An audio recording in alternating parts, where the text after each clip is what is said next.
subscribe.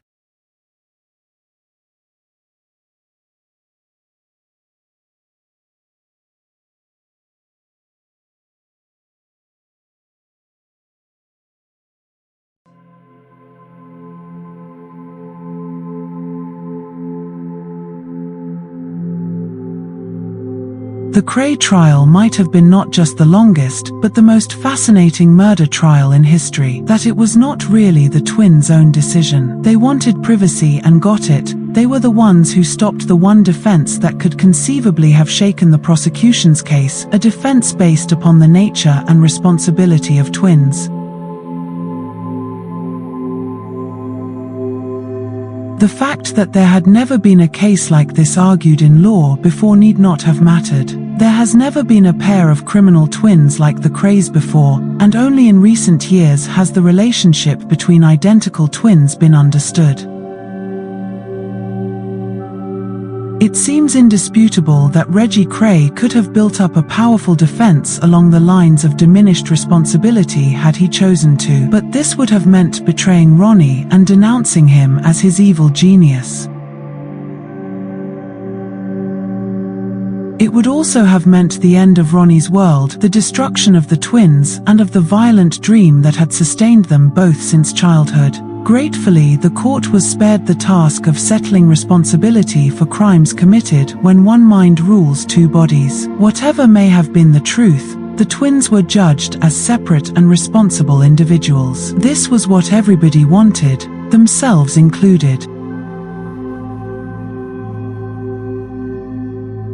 And it was as separate and responsible murderers that they were sentenced to life imprisonment, which I would recommend should not be less than 30 years, said Mr. Justice Melford Stevenson on the 8th of March, 1969. The twins were 35 years old. Their active life was over. Provided the judge's recommendation was followed, they would be 65 before they emerged into the outside world again. After the McVitie and Cornell verdicts, there were still countless other charges waiting to be heard against them. Most important was the murder of Frank Mitchell, but this time there was held to be insufficient evidence, and although Reggie Kray pleaded guilty to helping Mitchell to escape, both twins were found not guilty of the murder. This was enough. The remaining charges were kept on the file and the twins were sent off to live their lives until the onset of old age in maximum security. Rose retired, Cooper disappeared, their chief betrayer Ronnie Hart attempted to commit suicide, and Nipper Reed, after promotion to commander, went back at 46 to Nottingham as deputy chief constable. The twins were parted for 2 years. Reggie seemed happy enough alone, started weightlifting and forgot the past. Ronnie began painting, always the same picture of a country landscape with a distant cottage and a tree. When he felt miserable, he would paint a black sun in the sky. Only one thing really worried him: he wanted Reggie back.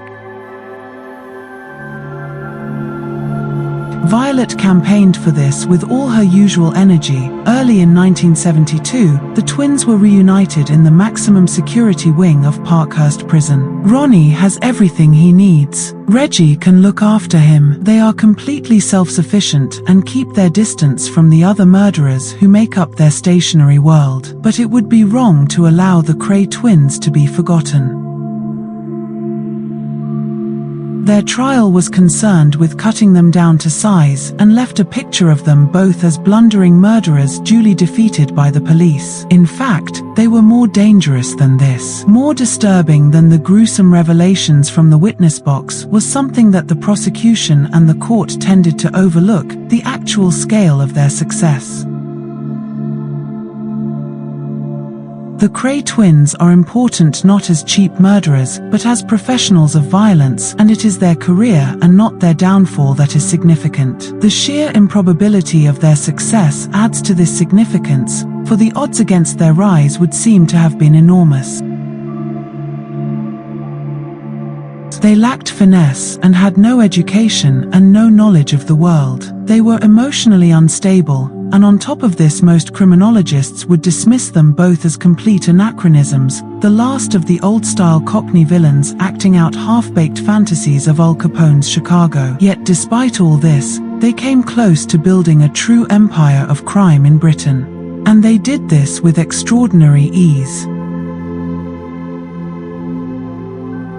It is this ease that is disturbing. Any society that lets two Cockney villains get away with what the Kray twins did must be quite frighteningly vulnerable and, if nothing else, their rise to power shows just how fragile the whole skin of order is in Britain. All that the Kray twins did was to bring the threat of violence into areas that had previously been relatively free from it, the fringes of big business, society and politics, the world of the suburban clubs and of the new legalized West End gambling. They had no startling techniques, and apart from violence, their one unerring instinct was for corruption. They could smell out the vulnerable as a pig smells truffles, and the corrupt became their victims. The violent will always feed on the corrupt, and it was not surprising that the twins found greater possibilities in society at large than in the poverty of Bethnal Green. The use the Kray twins made of these new possibilities is something of an object lesson in what violence can achieve in Britain. They used it to create an area of freedom from the law. In different quarters it was the twins' name, not the laws, that kept the peace. People knew that they had more to lose from the twins' enmity than they would ever gain from the law's protection. The twins' power was a challenge to the authority of the state, and for a long time, it appeared as if the state were powerless against them, for they seemed to have stumbled on the formula for an independent, self-perpetuating criminal power in Britain. Part of their secret was size, for with crime as with business benefits increase with the scale of the operation. The twins were adroit users of bribery, blackmail and connections, and could afford good lawyers and advisors and pay well for information. They manipulated the establishment and used politicians, even to the extent of having questions asked on their behalf in Parliament. More importantly, they could always stay behind the scenes, organizing other men to do their bidding and ensuring that they themselves were never compromised. It is a revelation of the twins' career to see with what ease they built themselves a position of immunity. Paradoxically, the fact that they were widely known as organizing gangsters proved an advantage. It added to their reputation, made people fear them more, and even brought them a certain status as celebrities. Journalists and public figures could be used, certain policemen had their price, trials could be fixed and prisons infiltrated. The potentiality of power like this was vast. Protection rackets formed the largest single source of income, but on top of them, the twins easily controlled a network of associated crime, part of which they initiated and from all of which they took their toll.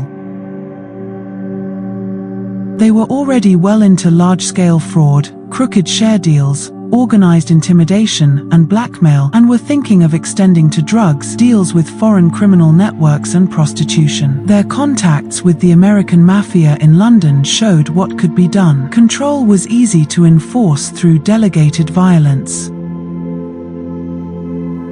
Profits would be enormous, and there would be no difficulty in investing overseas and building up legitimate businesses abroad. With power like this, the twins could easily have become invulnerable. That they did not was due entirely to their personal deficiencies. What limited them was not the law but their stupidity. As criminals, their major defect was lack of seriousness. They proved incapable of exploiting the power they created and in the end became self-indulgent and erratic, soon bored and often surprisingly timid. Society was lucky. The twins destroyed themselves. Another time we may not be so fortunate.